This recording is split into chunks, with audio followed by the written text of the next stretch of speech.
Hello hi everyone. मैं Sangeeta expert YouTube channel से। आज हमारा एनसीईआरटी का क्लास 11th का टॉपिक है। ये वस्त्र विज्ञान का टॉपिक है। किसी भी कंपटीशन एग्जाम के लिए ये वस्त्र विज्ञान का टॉपिक है, आपके लिए इम्पोर्टेंट होने वाला है। आज हम रेशों का वर्गीकरण पढ़ेंगे कि रेशों का वर्गीकरण क्या है। यहाँ इस वर्गीकरण से ही आपके कई क्वेश्चन हैं वो हमें देखने को मिलते हैं। तो रेशों का वर्गीकरण है वो तो हमारा दो तरीके से होता है। एक को हम प्राकृतिक रेशे बोलते हैं और एक को हम कृत्रिम रेशे बोलते हैं। तो सबसे पहले हम प्राकृतिक रेशों को देखेंगे कि प्राकृतिक रेशे हैं वो हमारे कौन कौन से हैं और दूसरे हमारे क्या है, कृत्रिम रेशे हैं। तो दोनों का वर्गीकरण है वो देखेंगे अलग अलग तरीके से। प्राकृतिक रेशों को वापस हमें क्या है, 3 भागों में बांटना होता है।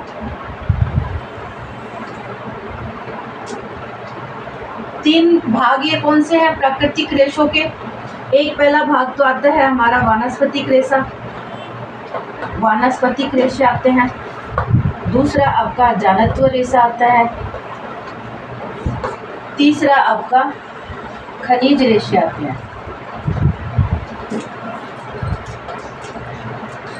खनिज रेशे आते हैं। तो हमने रेशों का वर्गीकरण 2 भागों में किया है।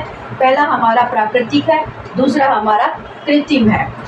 अब प्राकृतिक को हमने वापस कहाँ बांटा? 3 भागों में बांटा। एक वानस्पतिक, दूसरा जानत्व और तीसरा हमारा क्या है, खनिज रेशे है। वानस्पतिक रेशे हैं, इनको हमें वापस अलग अलग भागों में बांटना है कि वनस्पति से जो मिलने वाले रेशे हैं वो भी हमारे अलग अलग कैटेगरियों के रेशे हैं। ये कौन कौन से हैं? पहला है हमारा बीज वाले भाग से मिलने वाले रेशे, बीज वाले रेशे कहलाते हैं। बीज वाले रेशों के नाम पूछा जाए तो क्या आता है? सबसे पहले कपास आता है और दूसरा हमारा कापोक आता है। कपास यानी सूती कपड़े जिससे हमारे बनाए जाते हैं उसे हम कपास कहते हैं। इसमें प्रत्यास्थता का गुण है, प्रतिस्कंदता का गुण है वो कम देखने को मिलता है। और कापोक में प्रतिस्कंदता प्रत्यास्थता का गुण बिल्कुल नहीं होता है, इस कारण इसके कपड़े नहीं बनाए जाते हैं और इसके हम कपड़े बना सकते हैं। इतना ही दोनों में अंतर है। दूसरा हमारा पत्ती वाला रेशा आता है, पत्ती वाले रेशे। तीसरा हमारा तने वाले रेशे आते हैं, तने वाले रेशे। तो आपको ध्यान रखना है, वानस्पतिक में एक बीज वाले हैं, दूसरे पत्ती वाले हैं, तीसरे हमारे तने वाले रेशे हैं। पत्ती वाले के अंदर भी 2 हम पढ़ते हैं, सीसल, सीसल और पिन्ना।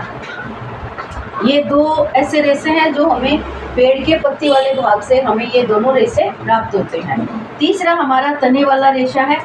तने वाले रेशों से हमें बहुत सारे रेशे हैं जिनकी हमें प्राप्ति होती है। सबसे पहले हमें जूट, लिलन, सन, क्योर, मनीला,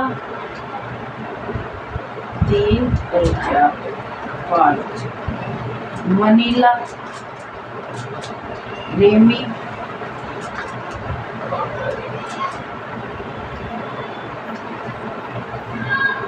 ये सारे हमारे ऐसे रेशे हैं जो पेड़ के इस तने वाले भाग से हमें रेशे हैं उसकी हमें प्राप्ति होती है। ये रेशे हैं हमें जो पत्ती वाला पार्ट होता है उस भाग से हमें ये रेशे प्राप्त होते हैं। और दूसरा हमारा क्या है, ये वनस्पति के जो बीज वाला भाग है, जैसे आपका इस तरीके का ये कोया होता है कपास के जिस भाग के अंदर ये इस तरीके की 4 पत्तियों के अंदर है, वो ये हमारा कोया है। वो खिलता है और उसके अंदर बीज होते हैं। बीज को हम क्या बोलते हैं? बिनोला बोलते हैं, बिनोला। ये बिनोला से चिपके हुए रेशे होते हैं जिसको हम क्या कहते हैं? कपास कहते हैं। दूसरा हमारा है जानत्व रेशा। जानत्व रेशों की बात करें तो इसके अंदर हम 2 रेशे पढ़ते हैं। एक को पढ़ते हैं ऊन और दूसरे को पढ़ते हैं रेशम, रेशम। इन 2 रेशों को हम इसके अंदर पढ़ते हैं। इनका दूसरा नाम देखें तो इन रेशों को हम क्या कहेंगे? प्रोटीन युक्त रेशे कहते हैं। और ये जो हमारा पूरा वानस्पतिक रेशे हैं, इनको सेल्यूलोजिक रेशे भी कहा जाता है, सेल्यूलोजिक रेशे। क्योंकि हमारे जो वानस्पतिक रेशे हैं उनके अंदर वनस्पति में सेल्यूलोज नामक एक पदार्थ पाया जाता है, जिनके कारण इनको सेल्यूलोजिक रेशे कहा जाते हैं। और जानत्व रेशे हैं, उनके अंदर प्रोटीन की मात्रा होती है, वो पाई जाती है, जिनके कारण हम इनको प्रोटीन युक्त रेशे के नाम से जानते हैं। तीसरा हमारा खनिज वाली रेशे हैं। खनिज के अंदर हमारे आता है एक तो सोना, चांदी, तीसरा एस्बेस्टस को पढ़ते हैं, एस्बेस्टस। ये तीन हम ये एनसीईआरटी की बुक के अकॉर्डिंग आप लोगों को मैं पढ़ा रही हूँ।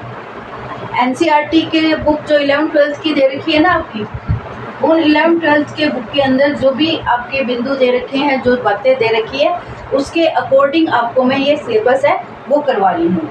तो इसके अंदर क्या दे रखा है, हमारे खनिज रेशे हैं वो ये 3 दे रखे हैं, और जानत्व रेशे हैं वो 2 दे रखे हैं। इनको प्रोटीन युक्त वर्ग के अंदर भी रखा गया है। उनको अलग अलग जैसे सीड वर्ग नाम दे रखा है, उसमें लीव वर्ग दे रखा है और बास्केट वर्ग दे रखा है। तो इस तरीके से आपके उन बुक में है वो उनको नाम बता रखे हैं कि कौन कौन से रेशे हैं। तो आपको ये वर्गीकरण है जो प्राकृतिक रेशों का बहुत अच्छे से याद रखना है। इसमें पूछे जाते हैं तने वाला रेशा कौन सा है, या पत्ती वाला रेशा है वो कौन सा है, या बीज वाले रेशे हैं वो कौन से। तो इस तरीके के आपके यहाँ से ऑब्जेक्टिव टाइप के क्वेश्चन है वो देखने को मिलते हैं। दूसरा हमारा कृत्रिम रेशा आता है। कृत्रिम रेशों के अंदर भी हम इनको 2 भागों में बांटते हैं। एक को मानवीयकृत रेशे कहते हैं और दूसरे को क्या कहते हैं, रासायनिक रेशे कहते हैं, जिनमें रासायनों की मात्रा का यूज़ करके हम धागा बनाते हैं, रेशा बनाते हैं। तो उनको हम क्या कहते हैं, रासायनिक रेशे कहते हैं। और जो कृत्रिम रेशे हैं उनको मानवीयकृत रेशों के नाम से एक पार्ट है जो मानवीयकृत रेशा कहलाता है। तो ये इसके 2 भाग हैं, यहाँ लिख देती हूँ मैं। पहला है मानवकृत रेशा, मानवकृत रेशा, और दूसरा है आपका रासायनिक रेशा, रासायनिक। ठीक है, रासायनिक रेशों में आप नायलॉन है, डेकोरोन है, इस तरीके के रेशो पढ़ोगे, पॉलिस्टर वगैरह है। और मानवीयकृत रेशों में क्या आता है, आपका रेयोन आता है। रेयोन रेशा क्या है, मानवीयकृत रेशा है, प्रथम मानवीयकृत रेशा कहा जाता है। और रेयोन का वर्गीकरण है वो भी 3 भागों में किया गया है। 3 प्रकार का रेयोन है वो बनता है। एक आपका विस्कस बनता है, एक आपका क्यूप्रामोनियम बनता है, और एक आपका पहला है नाइट्रोसेल्यूलोजिक, दूसरा विस्कस और तीसरा आपका क्यूप्रामोनियम। तो ये आपके 3 नायलॉन के रेशे हैं वो माने जाते हैं। कृत्रिम रेशों में आपका नायलॉन है, डेकोरोन है, इस तरीके के रेशे आते हैं। तो यहाँ हमारे आज हमने क्या देखा है, रेशों का वर्गीकरण देखा है। प्रश्न यहाँ से वैसे तो ऑब्जेक्टिव टाइप का वो बहुत सारे बनते हैं। जैसे ऊन है, ऊन के अलग अलग इनकी विशेषताएं, इनके गुण हैं, वो हमें सारे पढ़ने होते हैं। तो वो हम नेक्स्ट वीडियो के अंदर देखेंगे। और रेशम की स्थली कहाँ मानी जानी है, कौन, चीन की। चीन के अंदर सबसे पहले है रेशम का उत्पादन हुआ था। रेशम की देवी किसे कहा जाता है, तो सी लिंची को कहा जाता है, सी लिंची। तो इस तरीके से यहाँ से जो प्रश्न है वो हमारे देखने को हमें मिलते हैं। तो रेशम की देवी का नाम पूछा जाए और रेशम का स्थान पूछा जाए तो वो क्या है, हमारा चीन है। और जूट है। ये अलग अलग कैटेगरियों के रेशे हैं जिनको हम देखेंगे। एक आपका स्टेपल और फिलामेंट पूछा जाता है कि स्टेपल क्या है, स्टेपल रेशा कौन से है और फिलामेंट रेशा कौन सा है, फिलामेंट रेशा। तो देखो जितने भी हमारे प्राकृतिक रेशे हैं वो एक खाली इस रेशम को छोड़ के सारे क्या है, स्टेपल है। स्टेपल का मतलब है छोटे रेशे और फिलामेंट का मतलब क्या होता है, बड़े रेशे।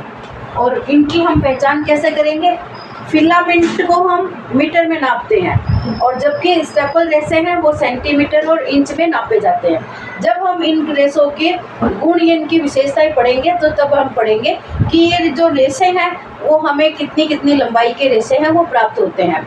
तो इस तरीके से ये हमारा 2 शब्दों से स्टेपल रेसे कौन से हैं, ये प्रश्न आपके बहुत बार पूछे जा चुके हैं कंपटीशन एग्जाम में। स्टेपल क्या है, फिलामेंट क्या है। तो जितने भी मैंने कपास, कापोक, सीसल, पिन्ना, जूट, लिलन, सन, क्योर, ये जितने भी रेशों के नाम लिखे हैं ना, ये सारे के सारे क्या है, हमारे स्टेपल रेशों के नाम से जाना जाता है। और बाकी खाली एक आपका रेशम है जिसे हम क्या कहते हैं, फिलामेंट कहते हैं। और हमारे जो ये कृत्रिम रेशे हैं, ये कृत्रिम रेशे सारे के सारे हमारे क्या कहलाते हैं, फिलामेंट रेशों के नाम से जाने जाते हैं।